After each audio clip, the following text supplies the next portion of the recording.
It's always a good practice to find those old newspaper clippings from the previous election cycle to see if your elected officials have lived up to the policy positions they advocated 4 years ago. Did they let their yays be yay and their nays be nay, like we're all supposed to do, or did they do something else?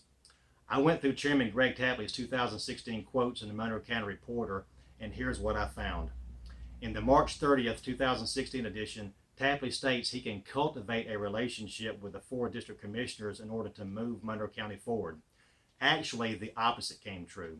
He has gone behind their backs to negotiate water rates. He met with a potential buyer of the hospital without their knowledge. He tried to change the agenda and meeting rules to where the district commissioners had to go through a long and complicated process to have an item placed on the agenda.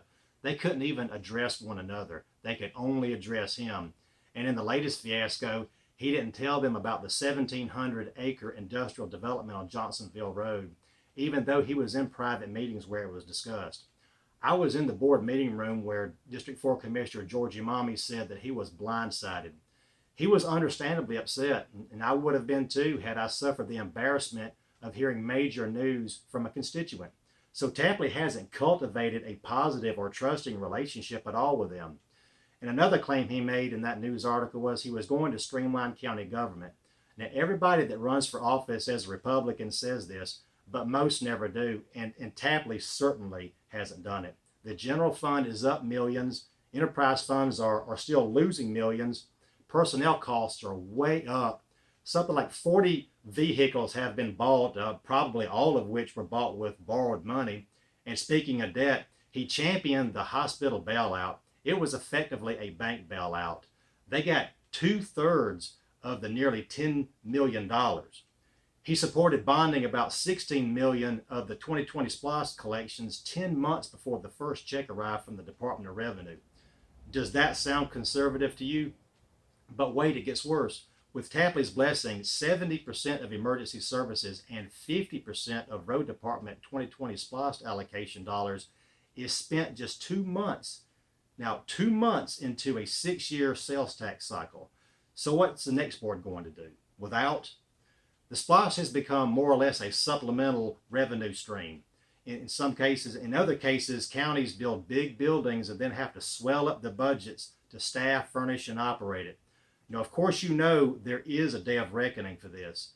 You have to be mindful of cycles in the economy. That's why it's dangerous to run the county this way. Tapley's only been there while the tax digest has increased. Apparently, he can't say no to anyone, which is the exact opposite of what he said in that 2016 article. He stated they're not going to get what they want. It has to be good for the citizens of Monroe County. Well, I'm here to tell you that he doesn't have the ability to resist spending. He just can't do it. So the bottom line, you don't need a guy like that in office, and you really don't need one like that if the economy experiences a downturn. You've got to have a person in there that can say no. It can be done. I have years of practice at it. I've never run on a business platform, even though my business is in the county. His insurance agency is down in Macon somewhere. I run on a management platform. When I was there, commissioners went through the accounts payable checks. We appointed department heads. We were literally involved. And I've heard the criticism for that, but the lack of involvement has a cost too. You don't want a chairman that rubber stamps everything that the county manager puts before him. Since Tapley's been there, virtually every bit of power has been vested in the county manager. You need checks and balances, and that goes back to the founding of our country. If you want a more balanced and safe approach to local governance, cast your ballot for me, Mike Bilderback, in the May Republican primary. Thank you for watching.